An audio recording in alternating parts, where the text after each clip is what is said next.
Such a difficult question. That's like an essay. What is this? What's on stage? What's the length of this answer?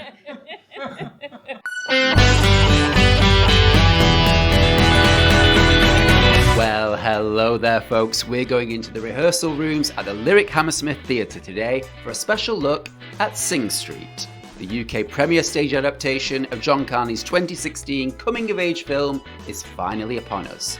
So be sure to subscribe to What's on Stage and ring that bell for notifications. And now, roll the highlights. She is so indecipherable, she holds the key to the missing code. Just the thought of her touch, my mind explodes. So desirable, time never will unfold. I'll never unravel the riddle of the muddle. We are absolutely ready for the UK premiere of Sing Street. It's been a bit of a journey to get here, and I think this is the best iteration of the show that we've had so far. We're so excited. The show has had a really unique ride. It opened off Broadway, and we were about to actually open on Broadway. We did a ton of work on the show, and we were ready to go. We had one day of tech, and then COVID shut us down, along with all of Broadway. And who would have thought? Like, I remember us guessing how long it would be. Like, and the bets were Seen a couple of months. Right? Like 5 weeks, 7 weeks. Nobody would have dreamed. Then we did it in Boston, which was like sort of a resuscitation of it. And there is something miraculous about a second breath, a second shot after all these twists and turns. And I think we've taken a huge leap for this production. There are 5 new songs in the show that were not in Boston that have never been performed on stage before. We have added a lot of new music to this show in general, actually. And there's 5 new songs. There was 4 until about a minute and a half ago, and we added a Raphina song this week. But the journey of this musical, every time we put it on, we learn something. And I guess I'm just going to admit that because I did the film, I've been sort of precious in the past about new material, because fans come to see the stuff from the film, and it feels like, it's difficult to add to that. And this time I just went, no, we're gonna actually tell story through song. Yeah, I think the good thing about this show, obviously, because I play in quite a well-known 80s electro band, and Don't be shy, Dave. yeah, so I'm the keyboard player with Depeche Mode, and there's some of that attitude which helps. It's not so much just rock and like more of a rock and roll attitude. And I guess a lot of musical theatre is going that way a little bit more than these days anyway, from what I've seen. Catching up and watching a whole load of shows. So I've loved it, and just watching the creative process with the director and the choreographer for me has been amazing as well, because that is that's a skill I really don't have, and I just find it fascinating to see dialogue come to life and how it marries with Gary's songs and tells a great story. And in the schemes behind the boarded up windows, Irish boys raised on Guinness and glue sit around watching reruns of the bridges they've burned, nursing dreams that'll never come true, great big dreams that'll never come true. Outside, it's 1985, Dublin, Ireland. Conor, 16-year-old Conor, is having some trouble with his family. His family's going through a tough time. He's having a tough time with them, and they move him to a new Catholic school, and he is finding it difficult to adjust there until he sees the lovely Raphina. And Raphina's on the lookout for a modelling contract, so Conor asks her to be in his music video for his band. There's a wee problem. He doesn't have a band. Chaos unfolds. He writes music. The show exists. And yeah.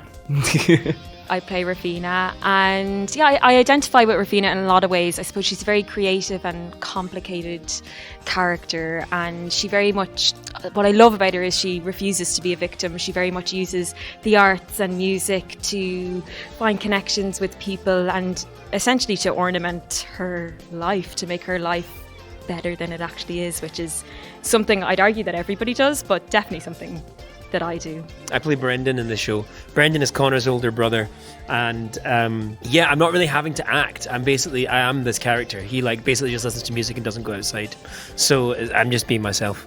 I actually, weirdly, I've been really connected to the story. I worked on the movie 10 years ago, whenever it was, singing, doing some backing vocals and helping with the music with Gary.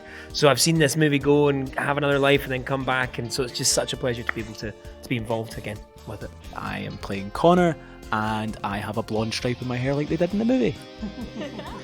Such a beautiful feeling going up. She lights me up. She breaks me up. She lifts me up. Why does it work on stage? I think it's actually watching, part of the big fun of it, of course. Well, first of all, I love shows about sort of community, and sort of because I feel a lack of that a lot of the time.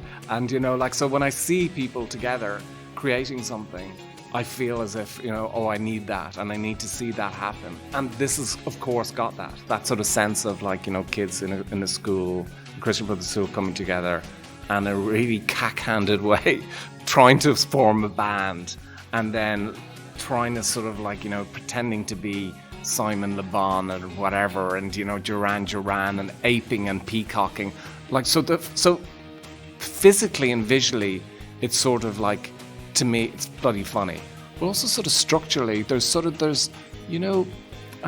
growing up, when I think of sort of my childhood, but at that age, there was a lot of sort of walking. There was a lot of walking home. There was a lot of sort of conversations. There was a lot of sort of just hanging out.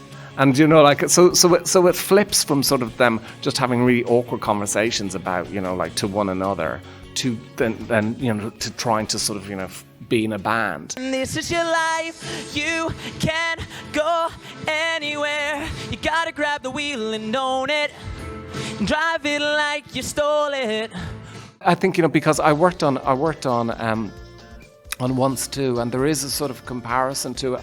I've seen it. I saw it in Dublin a few times actually, and I actually won tickets to see it in Dublin. Whoa. Hilariously, I had no money at the time, and yeah, I think obviously the through line is that book written by Enda Walsh, our gorgeous writer, and I think the thing about Enda is that Enda can make you laugh and cry I was going to say in the same scene, but almost in the same second, which is something that I definitely is in Once and definitely is in this show as well.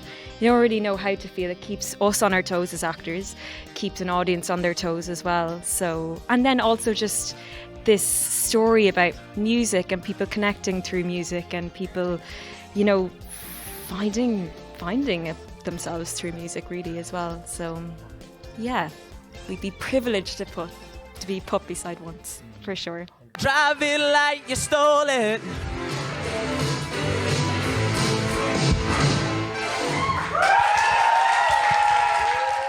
I think this is going to be a great run, but it's a short run, and obviously it'd be great if it had a life after that. I think that's the real dream. So we're going to work hard to make sure that happens, aren't we, Gary? Yeah. As an actor on his first job, the host of this UK premiere is that it takes off. Come buy tickets right now. See Sing Street in the Lyric Camp. No, I'm kidding. But of course, it would be amazing if this show could do really well. I think it has so much heart and so much to share with people. I think it's something that people could really use. And obviously, if it's not for them, that's it. What will be. But if it's, I find that a very unlikely probability. Come see it. Lyric Hammersmith. The UK premiere of Sing Street is scheduled to run here at the Lyric Hammersmith Theatre from the 8th of July to the 23rd of August 2025. As always, you can leave your thoughts about the show in the comments section down below. But please, for the love of all those aspiring rock stars in Dublin and across the world, keep it kind. And I'll see you next time for What's on Stage.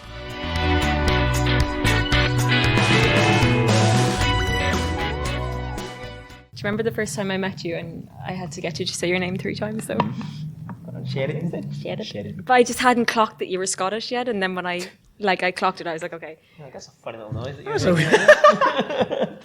you're making.